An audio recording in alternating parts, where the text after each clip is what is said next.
So plant blindness is basically failure to notice or appreciate plants. So a typical way of kind of introducing plant blindness is to show a picture like the here and ask people what they see. Do you see a fawn, or do you see a fawn and several types of plant? And that's what tends to happen when people are plant blind, is they literally just won't see the plants in the image. They will only see the animal. And so it started in the late 1990s as a kind of theoretical concept, and there's been over 100 studies about plant blindness since then. And it's also increasingly appearing in the media. The BBC have covered it a few times, and there's kind of increasing interest in this tendency for people to prefer animals to plants. So why does it matter? So the lack of appreciation of plants is driving a bias against plants in education. So it's like a vicious cycle. And also in conservation funding and research. So animals are more likely to get funded or research than plants are. And it's also leading to some skills gaps in plant science and various environmental areas. So Sebastian, who's going to be along shortly, from Leeds University, published a paper last year about plant blindness, specifically in education, and that kind of covered some of the quite worrying issues about how it's just we're not getting enough qualified graduates with plant-related skills. And it's important to highlight it's not just plants that people are blind to, it's also invertebrates. So it tends to be anything that isn't a kind of cute, fluffy mammal with big eyes that isn't so popular.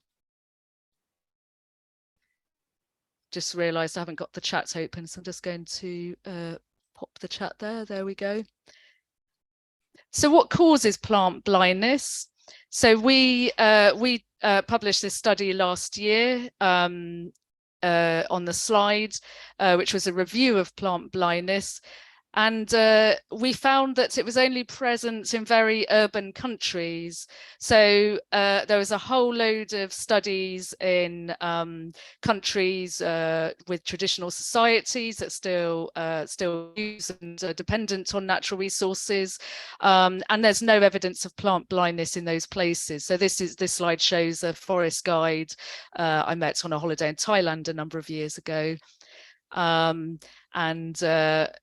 Yeah, I mean, really fascinating some of the kind of traditional plant knowledge that you find. The evidence suggests it's not something that's innate, it's not something that we're born with, but arises more from a general disconnection with nature.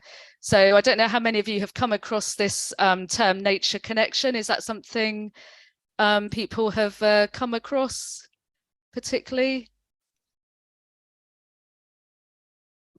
No, so nature connection describes our relationship or affinity with nature, so how connected we are to nature.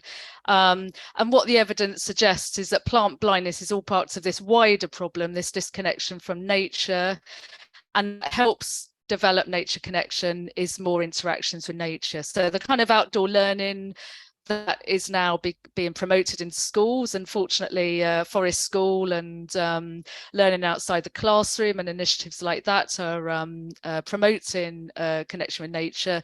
All that kind of learning is really great for building that connection. So in our review, we found about 20 studies that where there was plant blindness in primary school children. And there was also studies where there was a bias to animals in resources like textbooks and even science curricula, where animals would be covered more frequently than plants.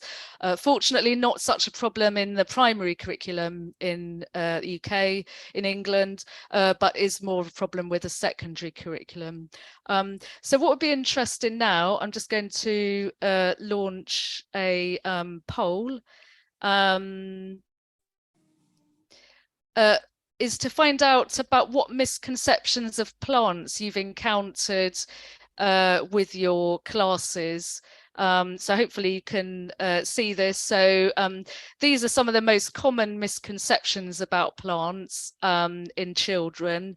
And it'd be really interesting to hear if you've come across any of those with your own pupils. So plants are not alive, plants do not move, plants obtain their food from the soil, seeds are not alive, plants produce oxygen but not carbon dioxide, or you may have come across some other misconceptions that aren't on that list. Oh, that's interesting. So we've got, yeah, that's very common, isn't it? That plants obtain their food from the soil, and is really quite confusing for learners. Is first you have to think about what is food, because plants are taking up minerals from the soil, but of course making their food by photosynthesis, so that can be quite confusing. Yeah, plants do not move is particularly common, and that's where a lot of the lack of interest in plants stems from in children. Is they don't do much, do they? They don't move. They just don't really do much. Seeds are not alive is a very common misconception, and you can see how a small dry seed doesn't look very alive, so that's understandable and quite hard to explain what that seeds are alive, because when we look at Mr. Gren and tools like that, it's quite common for seeds to really kind of throw up confusion. It's reassuring to see that nobody's answered plants are not alive, because that's a very common misconception in children, is this idea that plants are not even alive, particularly in younger children. But amazingly, even through to adults, there's still adults that are interviewed that believe plants are not alive. So really quite shocking about that. Sorry, I've just realized that you can't see the results. I'm just to share that.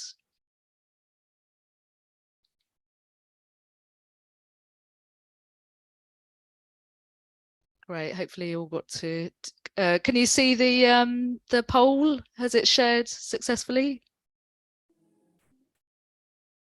It says that it's sharing, but it's not showing up on my phone. I can see it. You can see it, great. I think my phone is a bit slow. It's I've got my phone open so I can kind of check that you can see things, see the same that I think you're seeing, but it takes a while to catch up. So what was also a kind of, as you'd expect, what was also covered was different teaching and learning approaches for plants, and that's what our next review is going to focus on, is what are the most effective ways of learning. So about 30 studies investigated teaching and learning, and a lot of those, 2/3 of those, were based on outdoor learning. So really very common at primary level to be teaching plants using the outdoor environment. So the evidence suggests that for teaching and learning approaches to engage learners, the activities need to either stimulate a sense of wonder, curiosity, or to be immersive or sensory in some way, or provide a positive or a memorable experience. So a kind of solid experience, rather than just kind of learning or being told about the processes in plants. And it's interesting that plants don't show obvious movements, because in a lot of ways that's what makes them interesting. They've had to evolve all these weird and wonderful adaptations to cope with environmental stress. They can't just move away from it like animals can. And so that can often, the very problem can also lead to the solution. And I'm particularly focused on connecting people to plants in local environments. So those kind of plants, many of which are called weeds, that we pass all the time, streets, in our gardens, but just don't notice. So we're going to look at the curriculum now. I'm just going to share another poll to find out which stage you're teaching at, whether you're teaching at early years, Key Stage 1, Key Stage 2, across all levels, or in some role related to teaching.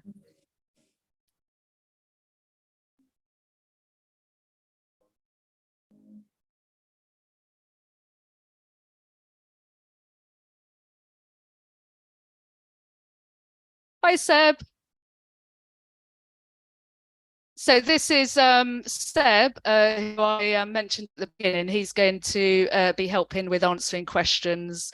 So if any questions come up about the plants we're exploring, or some of the approaches we're using, do feel free to ask questions in the chat, and Seb will help respond to those. So I think we've all answered on the poll, so hopefully you can see that now. So we've got about half and half Key Stage 1, Key Stage 2. So that's nice. And what I'm sharing now is an overview of the curriculum. I'm pretty sure that everybody we've got is in England. So I'm just showing you the English curriculum. And what we've got, which those of you will be, most of you will be familiar with, is in early years and Key Stage 1.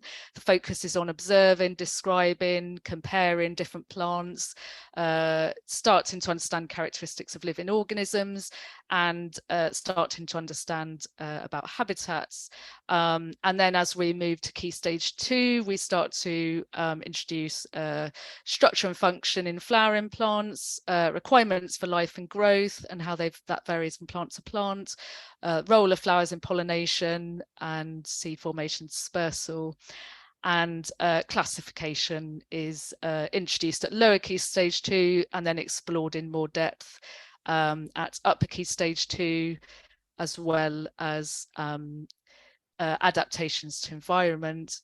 And then, of course, we have a requirement across all curricula, primary and secondary, for carrying out practical science investigations, initially led by teachers, but then quite rapidly starting to get learners to think about how to design these.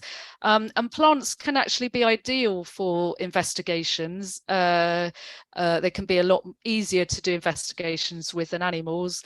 And how many people out of interest have come across Science and Plants for Schools? It's a project that's been running a number of years now. It's run by the Gatsby Foundation, and the website, which is shown there, saps.org.uk, has a teaching resource for every plant topic in the primary and secondary curricula. No.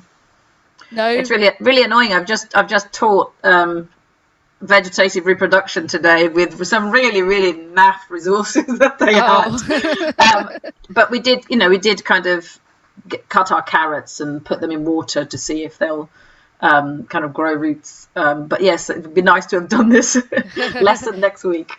I must admit, I'm not sure what I can't think offhand what the SAPS resource for vegetative reproduction is. I suspect it is very similar to the usual one of growing kind of kitchen vegetables in a source of water. The one that I'm going to introduce in a bit is using perennials that reproduce vegetatively, which is a nice alternative, and then comparing to plants that germinate by seed. So that will be a helpful one, hopefully.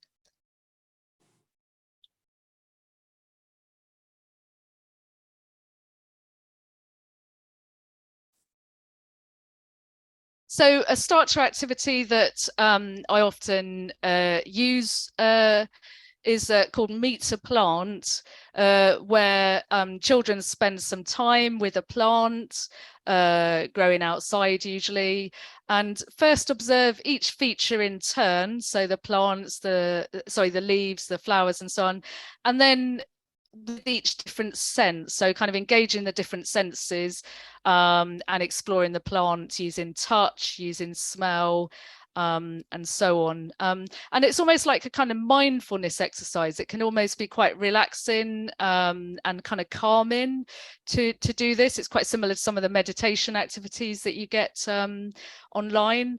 And another nice idea is for a child for the children to work in pairs.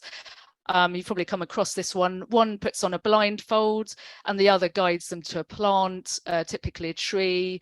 They have to feel it, and then draw or describe what they see, or attempt to locate that plant afterwards when they've removed the blindfold. Is that one that anybody's come across or uses in forest school? Or no, because that's really quite a common one. And this kind of learning through the senses is something called embodied learning, and was something we explored in one of our studies. And we interviewed children afterwards, and this shows the kind of common themes that came through, with some examples of quotations from the children. So in-depth observation. So these were different kind of ways of increasing awareness about plants, if you like. So one is in-depth observation, that kind of exploring the plant feature by feature, looking at it very carefully. And the kind of comments we were getting there were things like, I'd never looked at moss long enough to know it has spore capsules. So, you know, really getting up close with a magnifying glass. And yeah, kind of discovering new things about it. Smell, I don't think many people knew about the one where you rub it and smells of pineapple. So that I'm going to show you a picture of that in a minute. That's a plant called pineapple weed. Touch, I learned the different feel of them. Every single plant felt a bit different, so that would be a lovely one to do with a blindfold, is feel different plants and compare how they feel. Manipulation, I've been seeing them in my garden, and where I walk past, I like the granny pop outs of bed one. So the granny pop outs of bed is bindweed. It's a very kind of infuriating weed in gardens, but also grows kind of on railway embankments and up fences, and has these big white trumpet-shaped flowers. And when you press the sepals, the green structures at the base of the flower will actually pop out, and that's how it gets its granny pop out of bed name. Is that one that everybody's familiar with, or a new one for some? I thought this was one that everybody knew, but the last time I did this workshop, I think only half the participants had come across it, so it might not be as common as I think.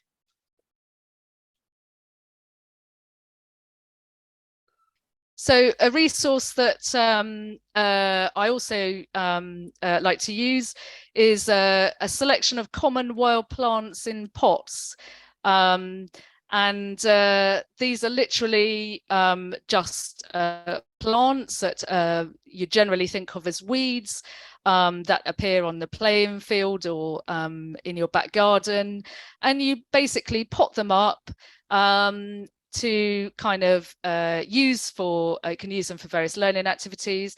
Can be a great way for children to kind of tune into the subtle differences of these different plants. And what you find is they'll start to notice them in the outdoor environment as they're walking to school, looking in their back garden, and start to kind of appreciate and kind of notice plants that they'd never noticed before. So it's kind of interesting how just putting weeds in pots almost gives them a different status, and suddenly they become more interesting, and people will actually pay attention to them. They won't just write them off as weeds. So it's illegal to dig up plants from the wild without permission, but if you don't have a good selection locally, in the school grounds, then you can usually get permission from, say, an allotment association or a garden open to the public, and find a good selection there. It's best to go for smaller species that don't outgrow a small garden pot like the ones shown here, and try to get to selection if you can. So, for example, mosses, ferns, annuals and perennials, and then that kind of increases the scope for educational activities. They last for about a year in the pots, and then you can plant them out when they start to get too big or tatsy. So it can also be a good way of starting to kind of develop or expand your wildlife garden or plots at school. I tend to keep them in a cold frame, which is kind of mini greenhouse, and I keep them in trays, which both makes it easier to move them around if you want to bring them into the classroom for an investigation, and also makes them easier to water. And it's best to pot these up in potting compost from the garden centre rather than the soil that you dig them up in, because that way they'll be lighter and easier to water.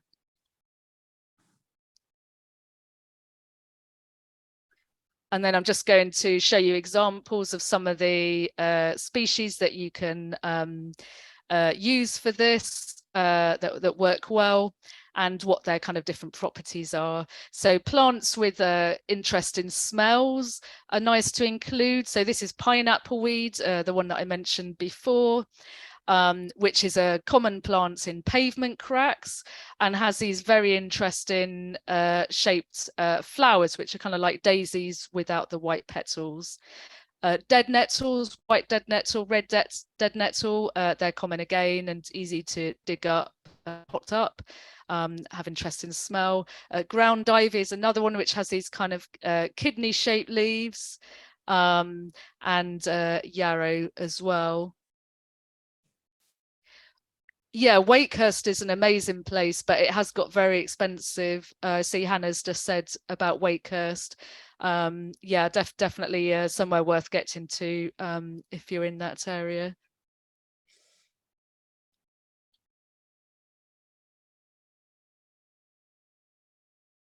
And then for textures, there's quite a number of plants related to dandelions. So they have a kind of similar dandelion-like flower, but might be orange or smaller than a dandelion.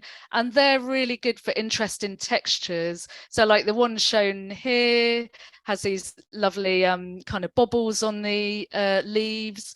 And then you've got some that have really amazing hairs, like cat's ear, fox and cubs. If you Google those, you'll find pictures of them. They're both common in lawns, and have the most incredible furry leaves that children just absolutely love to stroke. You know, they're very tactile.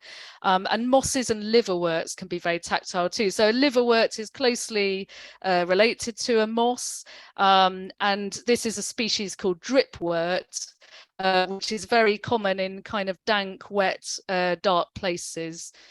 So worth looking out for that one next time you're somewhere like that. Kind of around drains, places like that is where dripwort likes to hang out. These are species, however, to avoid because they can cause rashes. So sun spurge is another common pavement plant.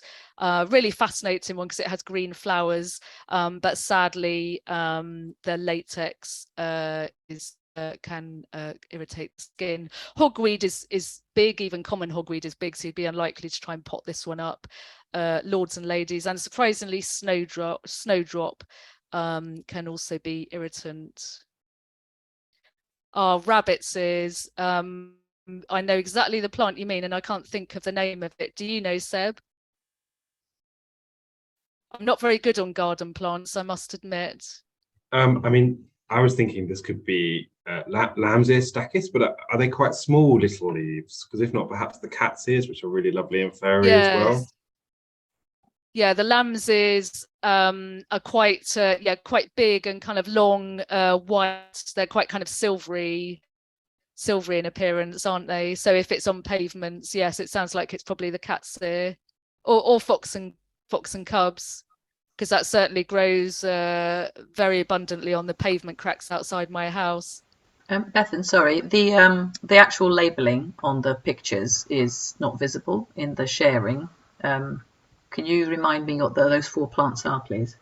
Yes, sun spurge. Right, thank you. Hogweed. Lords and ladies. And snowdrops. Yeah. And snowdrop, yeah. Thank you. Yeah, sorry to hear that. It sounds like your monitor's cropping off the bottom inch or so. Oh yeah, great. Thanks, Seb. So a really nice way of using these kind of potted weeds is for classification activities, because of course you can move the pots around and arrange them by shared characteristics like this group of year 5s, year 6s are doing. And actually you can see, I don't know how well you can see this, but you can see some of the species here. So this is cat's ear, one with the orange flowers, but unfortunately you won't be able to see the amazing leaves. Sorry, this is fox and cubs. Did I just say cat's ear? If I did, I meant to say fox and cubs. So fox and cubs is the orange one, and then cat's ear is the one with yellow flowers, which is next to it. And you can see there's a daisy there, red clover, good old pineapple weed. That's annual meadow grass. And then we've got some ferns here, polypody, which is common here in the West Country, not so common everywhere. And yeah, there's a couple of wall ferns there as well. So a nice selection, really great activity, and a nice alternative to kind of using. I know that often branches from trees would be used for this. Or pictures, I guess, is actually the most common way of doing it. And it throws up, you kind of discover some interest and misconceptions with this activity, and it can kind of introduce us to what we don't know about classification as well. So a common misconception here was that grass is not a flower. So you can see the poor old grass plant is there by itself, instead of with its friends, the flowering plants over here. So that was a very common misconception. Grass is not a flower, is not a flowering plant. And a good way to challenge this is if you've got a microscope, or you can usually see this with a magnifying glass as well, or just show the children a picture, is if you look at the grass flower up close, you can see the stamens, which are these structures here, and they're actually exactly the same in shape as the stamens on any other flowering plant. So for older primary, this is a really good way of kind of proving that grass is a flower when you do a structure of a flower. And then, not surprisingly, a lot of children thought that pineapple weed had cones, not flowers, because it is a very odd-looking flower. And actually comparing that to a daisy is quite an interesting one, because then you can kind of see how it's like a daisy, but without the petals.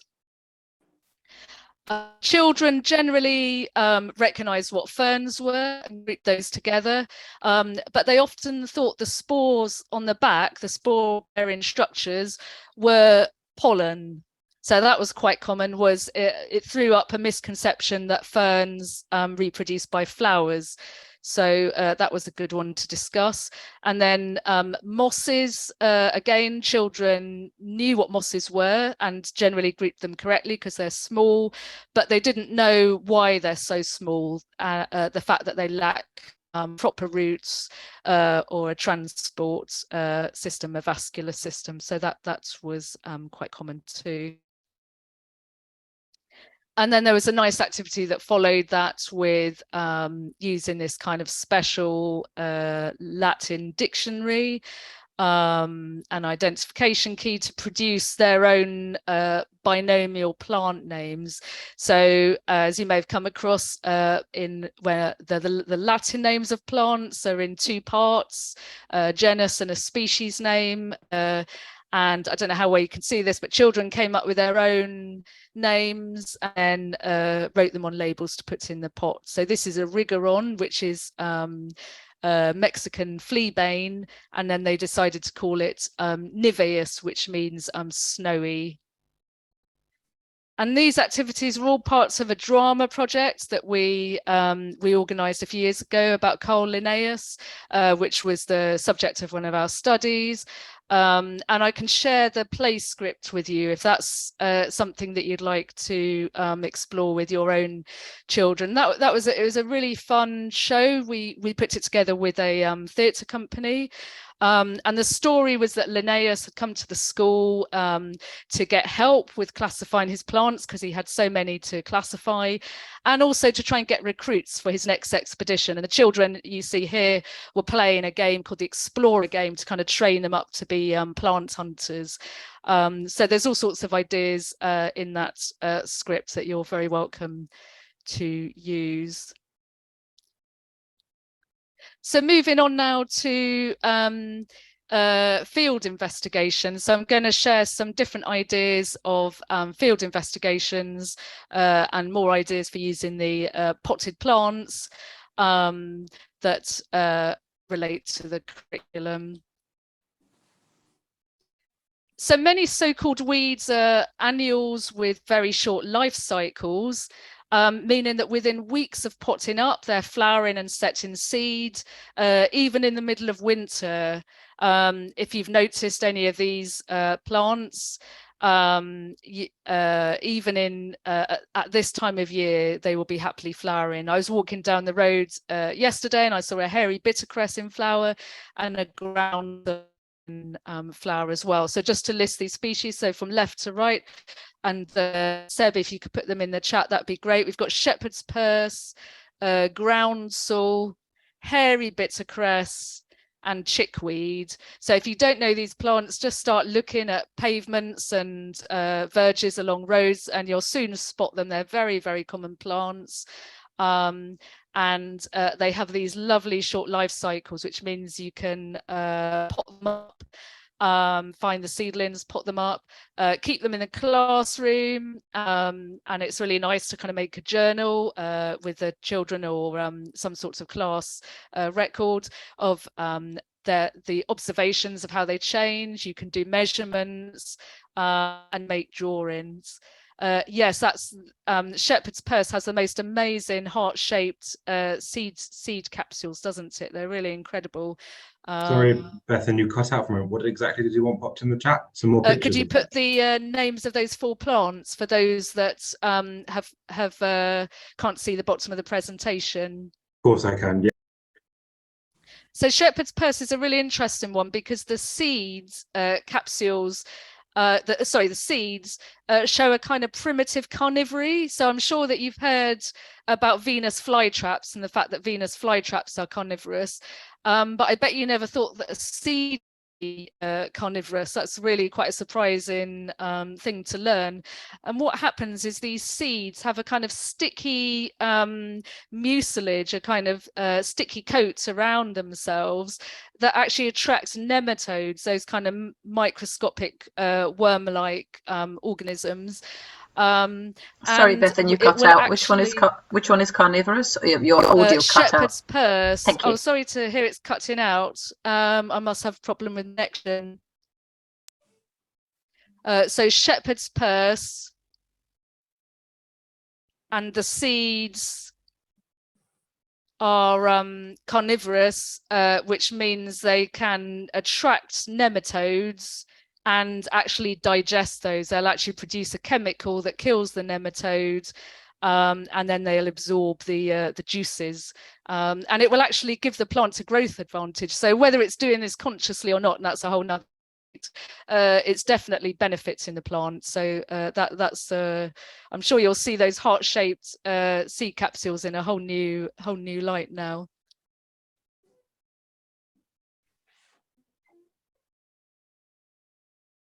And then this just shows the life cycles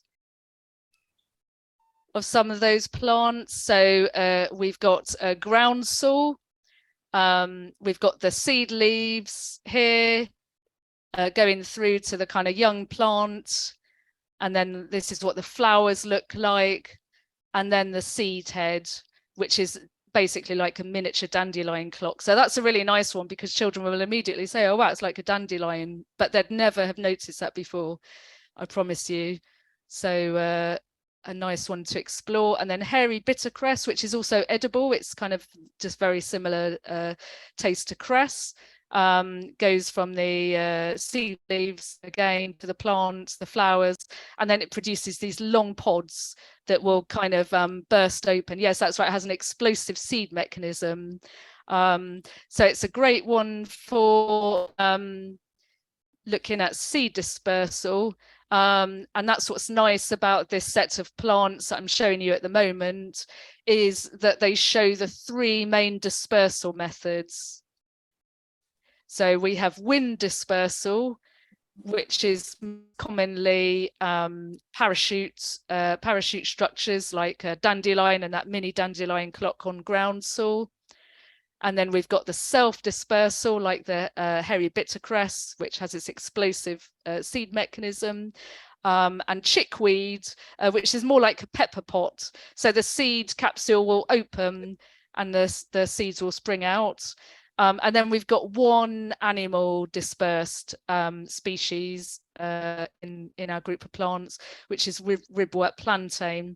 And that's a really interesting one, because unlike most animal dispersed fruits, which have kind of hooks or spikes to attach to animal fur, the plantains just have sticky seeds. So when they get wet, they become sticky and attached to animal fur, and they can even stick to your skin quite well. So this is quite a nice one to do, is to collect the seed heads.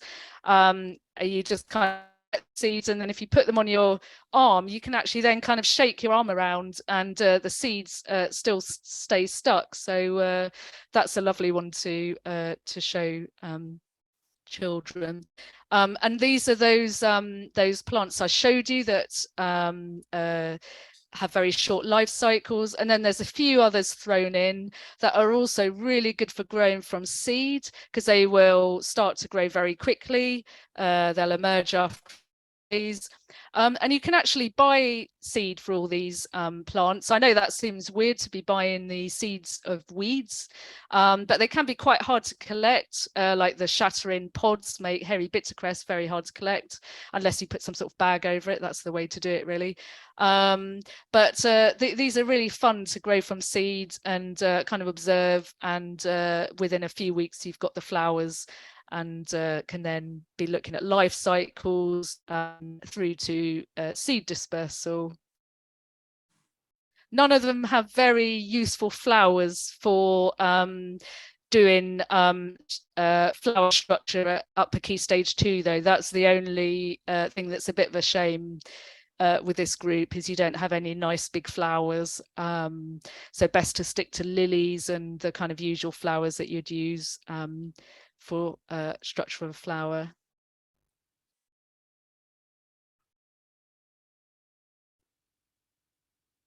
So some other ideas for seed dispersal is collecting a range of fruits and seed heads in autumn and designing an identification key. So this was a key constructed by a Year 5 class. And is the kind of typical what's called a dichotomous key, where you've got so it starts with, is the fruit red, yellow, orange, etc. when ripe? If it's yes, then you take the right hand branch of the key. If it's no, you take the left hand branch, and then you go through until you get to species, like you've got willow herb there. And that's a really nice activity to do in upper key stage 2. And if you follow that SAPS link, that will take you to the activity.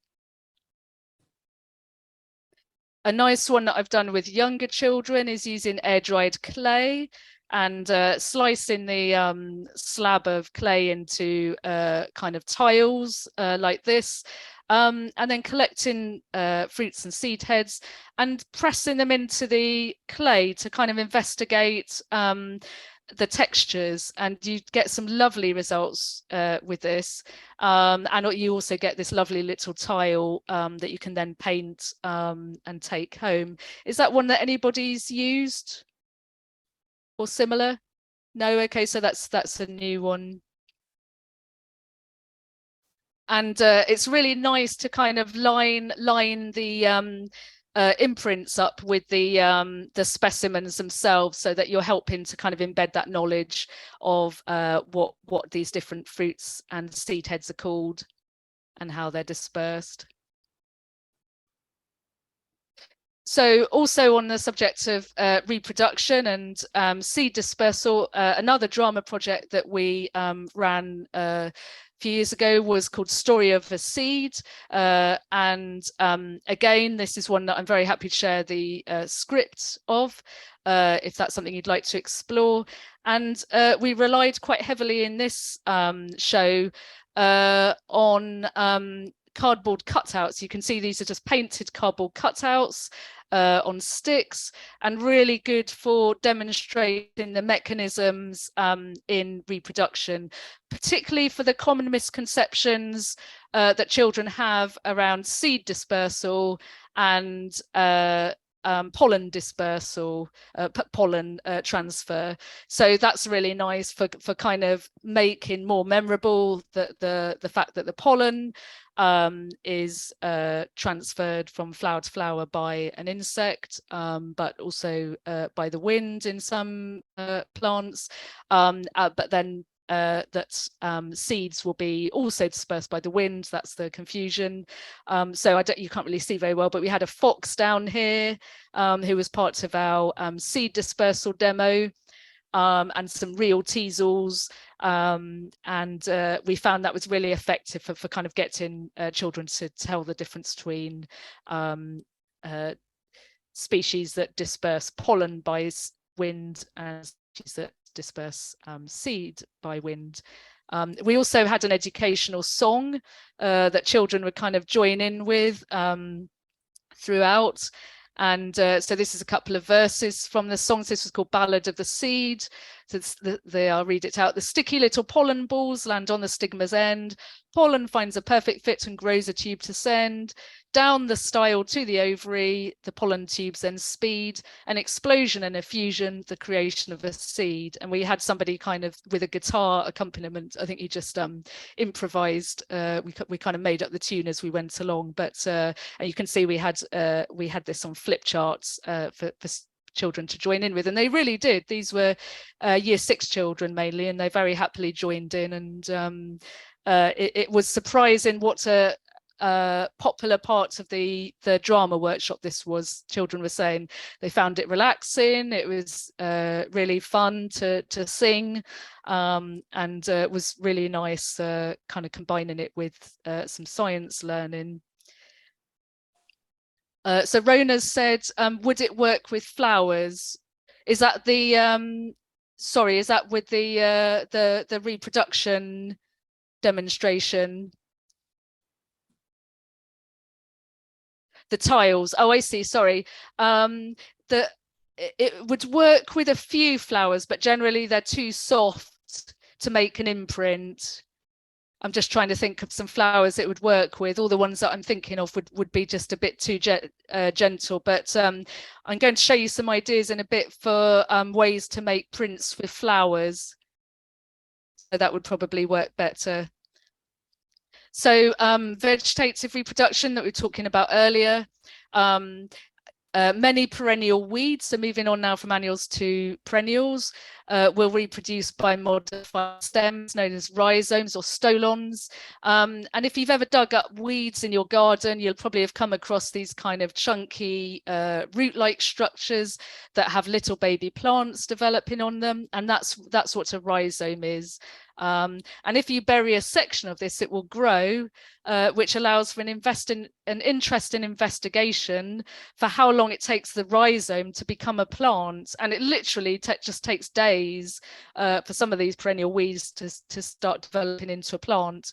So it's quite a good demonstration of the benefits for wild plants of having both sexual and asexual reproduction, because of course, like this ground ivy, this was on a so Seb, if you can put the names in the chat again, that would be great. So red dead nettle, yarrow, going from left to right, and then ground ivy again. And you can see that the ground ivy has produced these baby plantlets that are kind of rapidly colonizing this area of bare soil. So a much more rapid strategy for reproducing yourself than relying on seeds alone. And Nature's Calendar is a really great field activity for life cycles. Has anyone used the Woodland Trust's Nature's Calendar survey? So this is the web link, and you basically record the dates for typical phenological events such as bud burst. So that's oak on the left, just bursting into leaf in the early spring. And then you've got the flowers of oak appearing in the middle photograph. And then you've got the acorns appearing in late summer, autumn on the right hand side. And you basically just using this website, you just enter the dates that you first see these different events. So the first date that you see bud burst or flowering, for example, and then you can compare your data to a national data set. So there's some nice scope for class investigations, for seeing how your part of the country compares to, say, the far north of the country or the far south. And there's also data spreading for a number of years. This has been going for at least 10 years. And some data sets even go back further. So you can start to see the effects of climate change and start to see evidence of that kind of thing that everybody says about how, oh my goodness, I can't believe how early, you know, the apple blossom is coming out, that kind of thing. And these are some other citizen science initiatives that are based on plants. So one that's recently been and gone is the New Year plant hunt. That's a nice challenge over Christmas holidays, is see what wildflowers you can find on Christmas Day.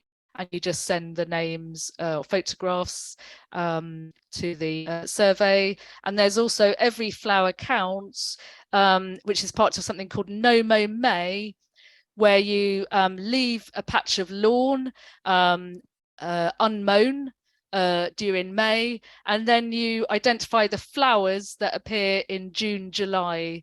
So it's a kind of good way of seeing if not mowing the lawn results in more flowers. And you can get some really interesting, even quite a boring lawn can really kind of throw up some quite surprising flowers when you just stop mowing it for a while. And then these are some species that show different adaptations to environment that are also quite common, easy to find, and again are quite small, and so good to pot up if you're allowed to dig them up for doing growth experiments with. So typically a growth experiment at primary level would be done with a nasturtium or a bean plant or something similar, where you're putting one in the shade, one in the light, and then observing what happens. The interesting thing about doing this with wild plants is they have a much wider range of adaptation than vegetable plants, so you'll get some quite different results. So these tolerant species, whereas these drought tolerant species and tend to be more light loving. And what you'll see is these species will quite happily continue to grow when they're in the shade, whereas some of the others will probably slow down, not quite so happy. And then you've got, so sorry, just to go back to the drought tolerant, which tend to have long tap roots. as their kind of main adaptation to water stress. And some of you may know that greater plantain, this one at the end, so we've got dandelion, yet daisy, yarrow, greater plantain. Greater plantain is also incredibly resistant to trampling, so you'll often see it on the most compact parts of the playing field, for example. These are tolerant of waterlogging, so you can like literally leave them standing in water and they will still happily grow. Creeping buttercup, white clover, so that's just the typical clover that you'll find in lawns generally, and annual meadow grass, which is a very common grass and can be quite easy to tell apart from other grass because it's very small, and again it flowers almost all year round. So it doesn't really get much bigger than this. Yes, it's the most common grass in the world. So and grasses are actually the most common family of flowering plants as well. So they're quite, because of course a lot of our crops are grasses, which is something that children find really surprising, that wheat and other crops are in the grass family. So an interesting one to include. A very common field activity for looking at adaptations is comparing plants that are growing in the shade of a tree to plants that are growing in the open. And it's really important, if possible, to find a tree that has a dense canopy growing in grassland, so not necessarily something that you'd have in the school grounds, but it's probably something you'll have in a nearby park. So you can see in this picture you've got I think that was a beech tree, which does have quite a dense canopy, and then you can really see it's got quite a visible difference between both the kind of abundance of vegetation as well as what species you'll find under the tree compared to what you find over here in the open grass. And the typical way to do this is to put a tape measure, or you can just use string that runs from the tree trunk out to the open grass, and then at regular intervals, say every 2 meters, every meter, you just stop and look at the plants you've got. And try and identify them, or just kind of compare their appearances, or just notice the differences. And that's quite interesting for kind of thinking about what's different under the canopy.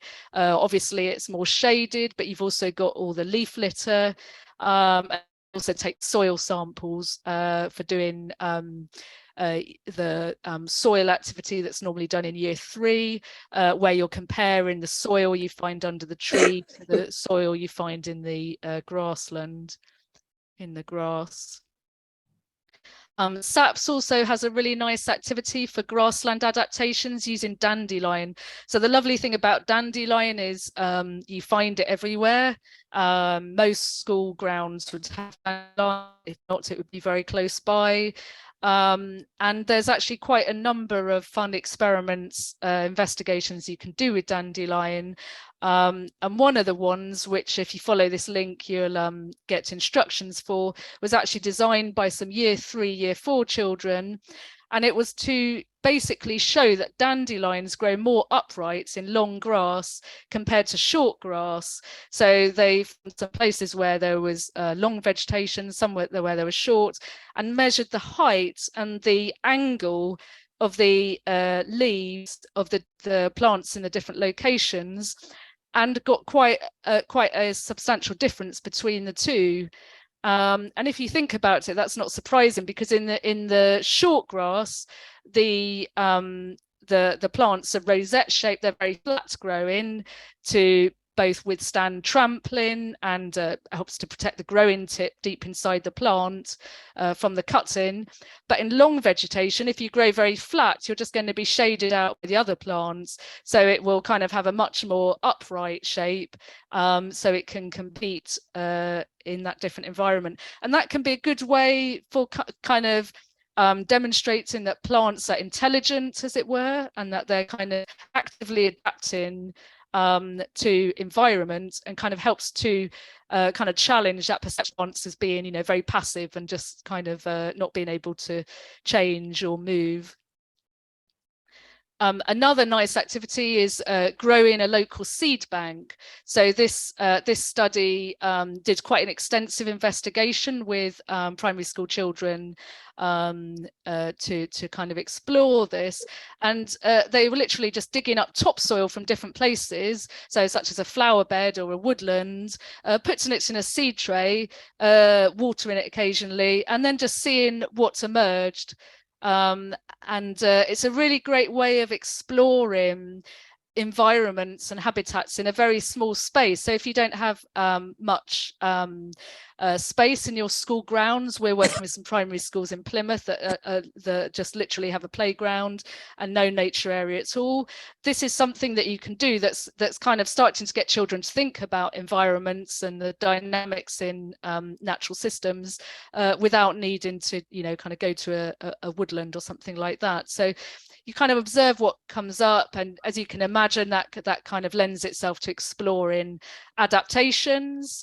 What are the different plants that are coming up, how they adapted? So if you look at this example from some soil that I collected, the interesting thing to see at first is that you've got this big dandelion seedling, and then you've got all these little baby seedlings. And as you can imagine, this is from bits of rhizome. So this is a chunk of rhizome that got dug up with the soil. So that dandelion has managed to establish very quickly because it's reproducing vegetatively, whereas these have had to germinate. So they don't have the head start that the dandelion has. So that's the kind of adaptations and you know, kind of features that you can.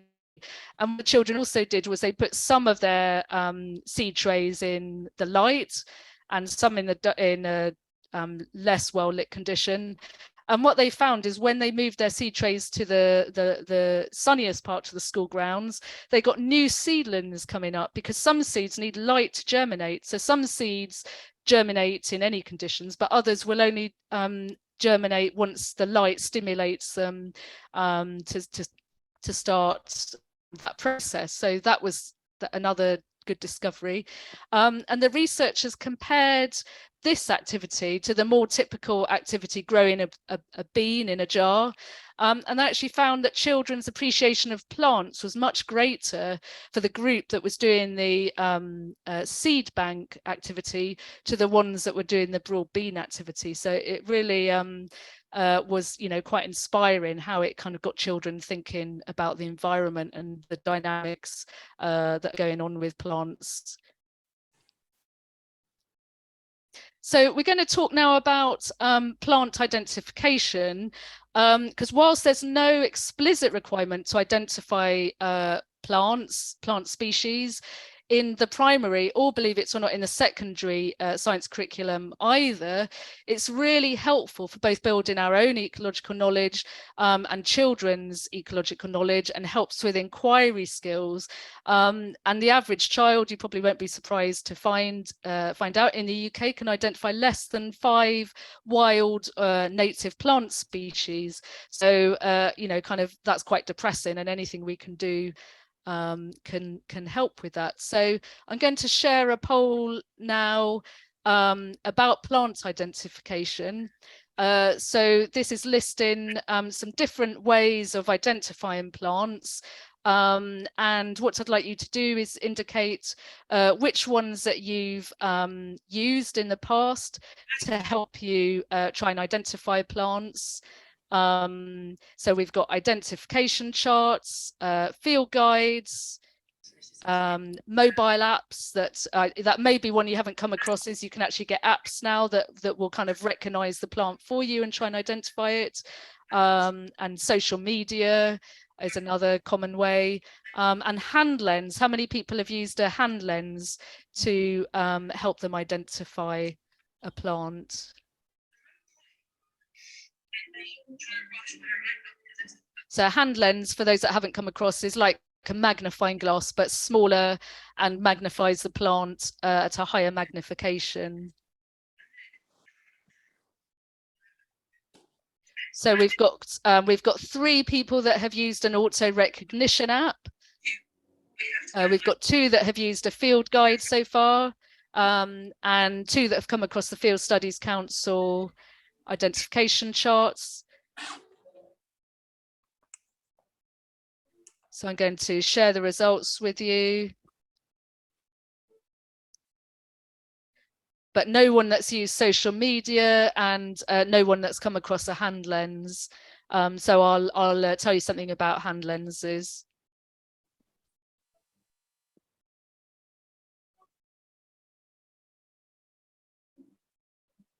So I say about hand lenses. So hand lenses can be purchased for as little as £3 or £10. I tend to use a website. I think it's just nhbs.org.uk. I'll put that in the chat. Which stands for Natural History Book something Society, maybe. And that's quite a nice site for field equipment. And you can either get a kind of cheap plastic hand lens, and they tend to do the job perfectly well, or you can get a metal one with a glass lens. And the idea with the hand lens is you hold it up close to your eye, so you don't kind of hold it down like you would with a magnifying glass. Hold it to your eye, and then you bring the plant closer in, or you kind of get closer to the plant until it comes into focus. And they're usually ×10 magnification, so they really show quite a lot of detail. So the Field Studies guides, Field Studies Council guides, if you haven't come across them, the two that I recommend particularly for primary is the Tree Name Trail, or the Plain Field Plants, which is designed for secondary schools, but also really helpful for primary schools. And these are about £3.50 each. They're kind of laminated, so they're designed for all weather, and you can purchase them at that website. There's also lots of resources on the botanical site through the British Isles website. So I really like the Herbology Hunt Wild Spotter guides for primary. For older children, there's a computer-based app on the SAPS website, which you can use for winter tree twigs and for summer ones. So that's quite handy. And in terms of books, if you're a complete beginner, this is the one I recommend getting, is the Collins Gem guide. So there's one to trees and one to wild flowers. And what's nice is, just like the FSE fold-out guides, it deals with a very manageable number of specimens, very manageable number of plant species. So I think it just has about 180 species. And that means that you can just flick through. So if you feel a bit daunted by the idea of using a key, using an identification key, you can just start with picture matching, where you're just flicking through and just matching the picture to the species. To the specimen. Yes, that's definitely worth signing up for the Field Studies Council newsletters. There's often free guides and resources and nice things to get involved in, like live lessons, which are like online lessons that your class can join in and ask questions on a live chat, that kind of thing. So that's worth being aware of. And then auto recognition apps. So there was a study that compared different auto recognition apps to see how accurate they were, and it found that Seek, which is from iNaturalist and is I think it's free of charge. I don't remember having to pay when I downloaded it, so I think it's free. That has the lowest error rate. So it didn't identify as many species when it was put at the plant. So the idea is you just point your phone at the plant and it kind of processes the information about the shape, the texture and so on, and then gives you suggests a species name. Seek won't give you won't identify the plant species all of the time, but it's the one that's least likely to give you the wrong name. And it's also the only auto recognition app that doesn't require internet access to operate, so that can be quite handy sometimes. Google Lens, Flora Incognita and PlantNet also did quite well in the study. But the rest of the apps available performed quite badly, so definitely stick to those ones. And even the best recognition app only identifies a plant species level about 40% of the time. So still handy to have another resource to draw on.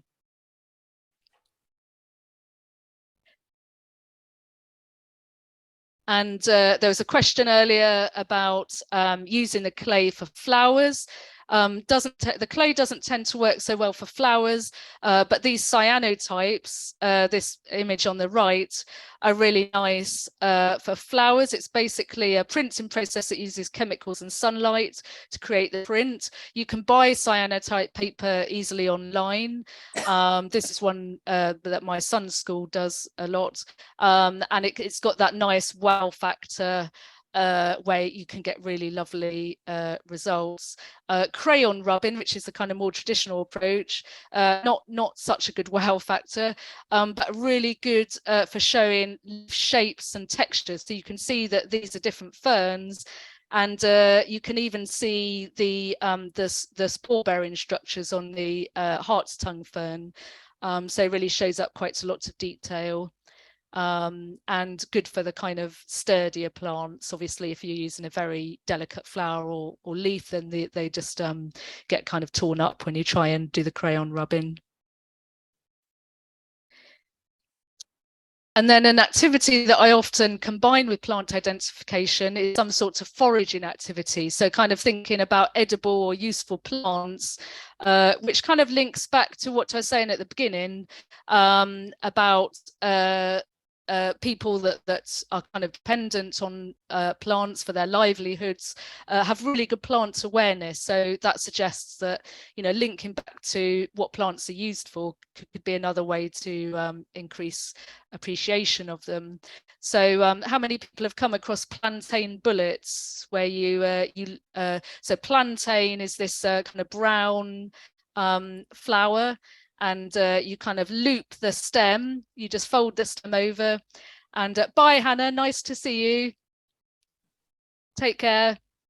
You have to loop the stem round, and then when you kind of pull the flower back, pull the stem back, the flower will actually fly quite an impressive distance.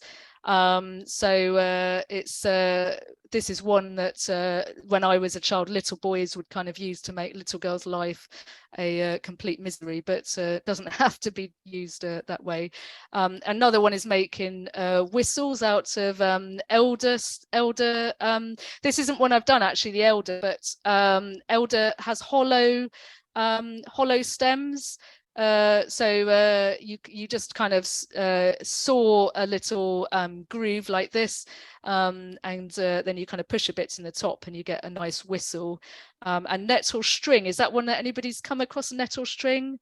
That's there's umpteen videos of how to make nettle string on the internet. That's quite a very addictive. This is one that some children will just kind of can't stop doing, and the strings just getting kind of longer and longer. So that's quite a fun one, and kind of not a plant you'd expect to have a use, but nettle, like dandelion, has lots of uses. One that I've used a lot in the past and works well with all ages, including adults, is weaving. So kind of a bit like basketry weaving, but simpler structures that children can do. So this picture that is a kind of basket base, which makes a nice kind of decorative wall hanging, and then we've got this fish shape, which is easy to do even with quite young children. If you help them make the shape, then the actual weaving is quite easy to do. And there's an incredible number of common urban trees that you can use for this activity. So this is some examples like hazel, birch, beech, willow, alder, all work well and have really nice colours. This is dogwood, the bright red that you can see here, which is common in kind of planting schemes. And then we've even got thorny shrubs and climbers that can be used. So basically you take some garden gloves and you strip the thorns off before you use them. And this is a basket almost entirely from bramble here on the right. So again, not a plant that you'd think of as being useful apart from a blackberry crumble. but actually really bendy. And yes, that's nice. Flower crowns for midsummer, that's a really nice one. And wreaths for Christmas is a really nice one. So all of these tree species and these climbers are really nice, just making a simple hoop. And then you can do things like weave ivy around, and you just very quickly get nice wreaths. Another nice one to include are hazel catkins. They just look absolutely lovely on a wreath, and even in the middle of winter you get hazel catkins. So really nice one for that too. And then finally, textile dyeing. So there's a number of common plants such as dock, buddleia, and nettles again, that you can use for dyeing fabric. So you kind of harvest the plant and then you kind of cook it up in hot water, and then you get these really interesting colors. So the best results with foxglove, which is this bright blue one. This, believe it or not, the pinky one was with oak twigs. So tree twigs are really good, give you really good colors. And believe it or not, this bright yellow was buddleia. So you really wouldn't think that buddleia would give you a bright yellow dye, but it does. And it's really important when you do foraging to embed opportunities for learning about the plants as well. So lots of these activities like nettle string and some of the others I've described are kind of quite commonly used in forest school or bushcraft activities, but there isn't kind of implicit learning for kind of actually recognizing the plants as well. So developing ID skills, for example, making drawings or taking photographs and referring back to those at later stages is really helpful for ensuring that you are kind of linking up, the activity with the actual plants that you're using. So that's kind of all the different approaches that I'm going to share.